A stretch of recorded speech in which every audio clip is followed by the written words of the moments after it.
Hi. First of all, it's great to be here. So thank you guys all for being here and covering Nebraska football. I want to make sure I begin by thanking Tony Petitti and the entire Big Ten Conference in my short amount of time. It's been first class, and all the other coaches have been amazing. I want to thank Trev Alberts, who's here with us. I appreciate him giving me this job and giving me this great opportunity. And I want to make sure I thank everyone back home, everyone in Nebraska. It's been an amazing 6 months, and excited to get to the season. I brought three players here with me today: Luke Reimer, um, Jeff Sims, and Ethan Piper. All three of those guys, they're not just here for their own accomplishments, and they're all very accomplished. They're also here because they represent our team. And I know it's just the beginning; we're just getting started. But I like this team. I like our players, and I hope you see really good football this fall. So, with that, I'll see what you got. All right, we'll open it up to questions. We'll start right here to our right.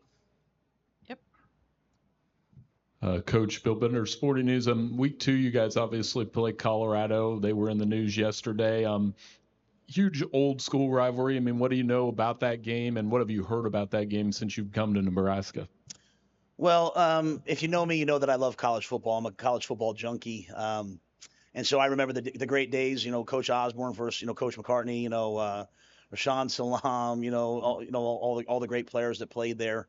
I think it's good for college football. I think it's great when we have regional rivalries where fans can drive to them. I think it's good for the game. And so, as I was looking at this job, my wife and son and I, we sat down and went on YouTube, watched some of the old games, wanted to make sure they understood like what being at Nebraska means and what a game against Colorado means. And so I'm excited for it. Obviously, they're doing a great job at Colorado, and we'll try to do our part to make sure that it's a great thing for college football. We're going to stay to our right.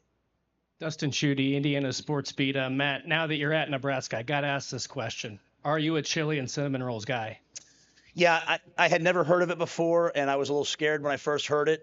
But I married a woman who went to culinary school, and as you can tell, I like great food. I love great things, and so I actually went to a recruit's house, and mom made it for me, and it's a little bit life changing. It's pretty good. So yes, I am. Okay, we're going to go to our left here in the center. Hey, Coach, Steve Marek with Inside Nebraska, part of Rivals. You touched on this a little bit before, but what to you is a successful first season for Nebraska? Yeah, I've really thought about this, right? I mean, we want to compete in every game we play, right? I mean, we play to win the game, as Coach Morris said. So I mean, we're going to go out and try to win every game. I think there's something bigger though for us at Nebraska. Like there was a time when Nebraska football was feared, and we certainly want to get back to that. We want to be a team that you say, you know what, that team's feared, but we're not at that point yet. We're at a point right now where I believe that we have to take back the respect of what it means to play Nebraska and to be Nebraska. I mean, I want people to respect when they see that white helmet with that red N on it. And so I want our fans to respect us when they pay their money to come watch us play. I want our opponents to respect us. I want all of college football to respect the way that Nebraska plays the game. And most importantly, I want our players to respect what it means to be a Cornhusker and what it means to be at Nebraska. So this season for me is all about us not just earning, but taking back respect and bringing back respect to Nebraska football. And so once you earn respect, then you can talk about being feared. And that's the process we're going to go through. We're going to stay to our left, Coach. Here. Oliver Vandervoort with Husker Corner. I'm just wondering if there's anything specifically you're doing different to prepare for your first season of the Big Ten than you did for your first season of the Big 12 or with Temple or stuff like that. Yeah, I think I've been very blessed that Coach Osborne has been willing to share some things with me. We have a little bit larger roster than I've had at other places I've been. And so really practicing in the ways that Coach Devaney, Coach Osborne, Coach Solich did for 42 years of really dominance, having multiple stations, multiple drills going on, a lot like we practiced at Penn State. But I hadn't done that for many years, and getting back to it this spring has been really good for us. And so I think that's maybe not about the Big Ten. It's just more about being at Nebraska. I'd be a fool if I didn't ask Coach Osborne what the blueprint is. And he's been, he doesn't talk about plays. He talks about the way they practice first and foremost. And then, I've evolved, being in the NFL, being at different places. This is my fourth head coaching job. I tried to be really intentional taking this job about how am I going to do it. So and I say I mean, I've got great coaches, and they bring a lot to the table, a lot of ideas, and we're going to try to put it together as best we can. We're going to go over here to our right, Coach, in the front. All right. Coach Lynn Harrington, State Line Power 5. How you doing today? Good. How are you? I'm all right. So there's no denying that you have hit the ground running when it comes to recruiting. I mean, it's something that hasn't been seen at Nebraska since Bill Callahan was the coach. And I mean, you completely locked down the state of Nebraska. I just want to know, was that ideal? Yeah. So, I mean, I think the great thing with, for me was, I don't know if it was great. I mean, I was out of work when I took this job, right? So I had some time. And so in between, like, driving my kids to school and pickups and all that, I spent a lot of time looking at recruits. And Evan Cooper, who's on my staff, who's really been my recruiting guy, right-hand guy all along, we watched not just the kids that were committed to Nebraska. We watched the 2023 class that was still out there. We watched the 2024s, the 2025s. And what I saw was, you know what? There's a lot of talent in Nebraska. And even this year, we had 3,000 kids come through our camps. Like, we wanted to reinvigorate the camps. So everyone from third grade all the way up through seniors in high school. And guys came to our camps, from small towns all across the state that maybe weren't on our radar, but they certainly are now. And so that was all intentional. And that was part of the reason why we took the job, because if you're strong at home, if there's talent coming from Nebraska, then you're going to win. And we have a certain ratio that we want to have. We want to make sure we always have hometown kids there, guys who grew up, and being a Cornhusker means something a little bit more to them. That's really, really important to me. And so to keep that talent home was good. And I think that's good when you bring a kid in from Florida, you bring a kid in from Texas, to be surrounded by guys that are local, that can take them home, that can, show them a little love, parents that will, adopt them and, be there for them. That's how you have a program like Nebraska take off.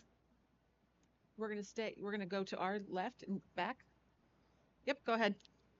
Thank you, Coach. I'm going to lean on you. When you're a Cornhusker, it means a little bit more. Couple of years ago, Nebraska lost at Wisconsin. Guys were praying on the 50-yard line after the game. Less than 24 hours, the Waukesha parade tragedy occurred where many lives were lost.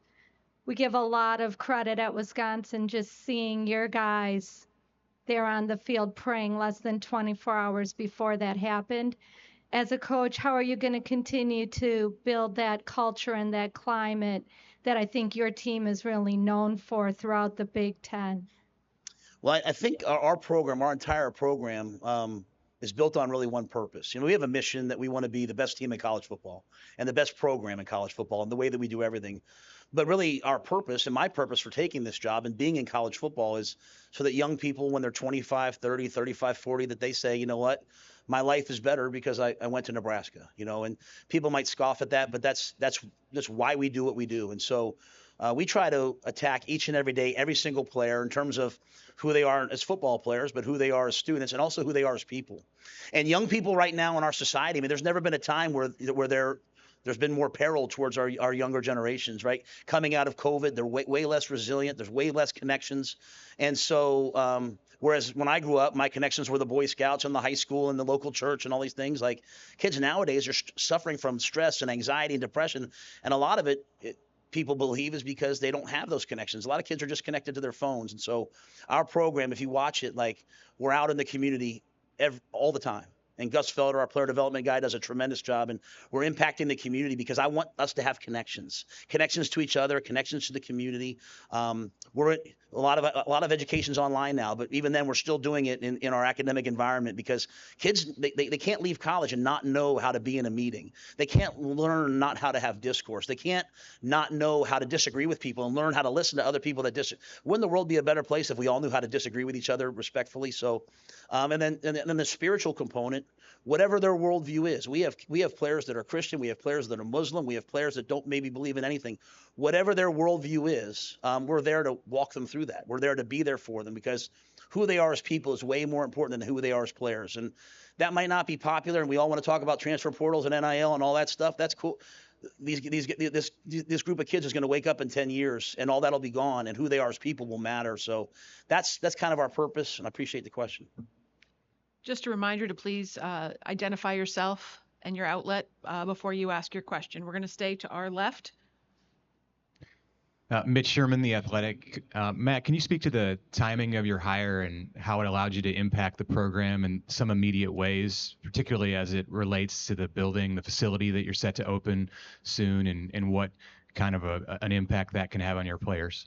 Well, the Go Big project, the facility that was being built, that was started, obviously by the previous regime, is, I think, a game changer. You might have heard me say this before, but when my wife walked through it for the first time, she's been in a lot of football facilities. She walked into my office and she's like, "You better win some dang games because you got no excuses." I mean, it's beautiful, and it was all set. There's not really many changes I can make, and nor that needed to be made.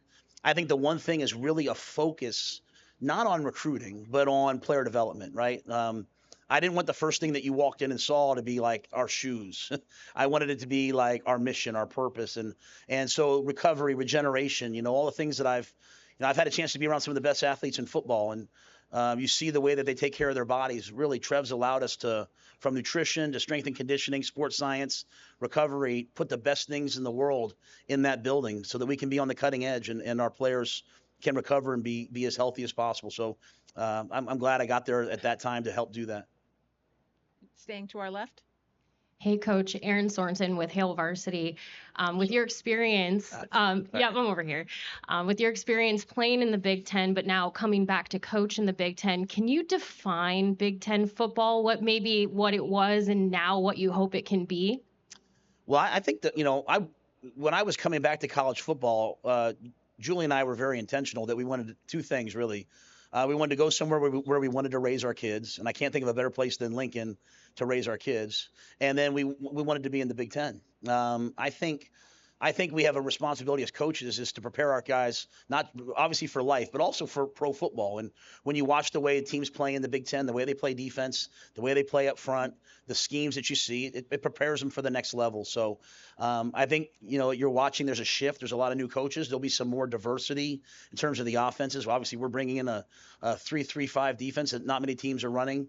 So you'll see some differences. But that's, to thrive in a conference as prestigious as the Big Ten, you have to be a little different. You have to evolve. And so I'm excited to go through my first year. I might have a different answer next year, but I've studied a lot of the teams. I have a lot of respect for these coaches and teams. We have time for one final question for Coach, if we've got one. In the back to our left. Sam McEwen from the Omaha World Herald. How you doing, Coach? Hey, Sam. What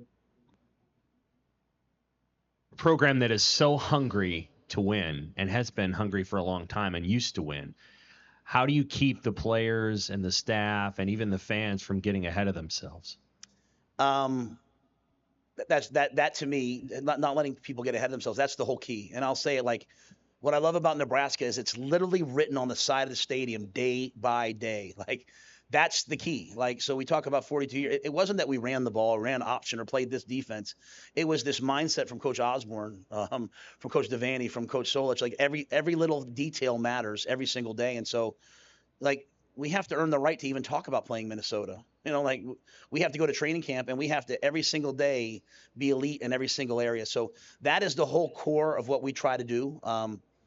Is to block out all the noise and block out all our thoughts, and learn from the past, prepare for the future, but live in the present. And so that present focus is what will determine who we are. And, right now we have to deal with the fact that guys haven't won and they want to win. At some point, Sam, we're going to be winning, and we have to deal with the fact that, like, everyone's going to lose their mind and be happy all the time. Like, you're the same person whether you lost or won, if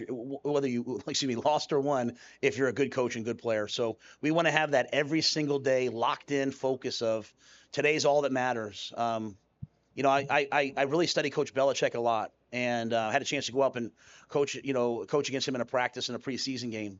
And one of his key guys was working for us. And I remember him saying, like, after they handed out the Super Bowl trophy, you never watched it. You never looked at it again. Because that trophy and those rings had nothing to do with the future. And so for me, our guys know that you can win a national championship in Nebraska because it's been done. But we have to concentrate on today. Not even game 1 or game 5. Today. That's all that matters. So I'm trying to do my best job today, and then tomorrow I'm going to do tomorrow. And I can't wait for Sunday, but I can't forget about Friday and Saturday before I get there. So that's our mindset. That's why I believe that we'll win. And I'm grateful to everybody. Thanks for listening to me. Thank you, Coach. Good luck Thank in you. your first season. Appreciate you.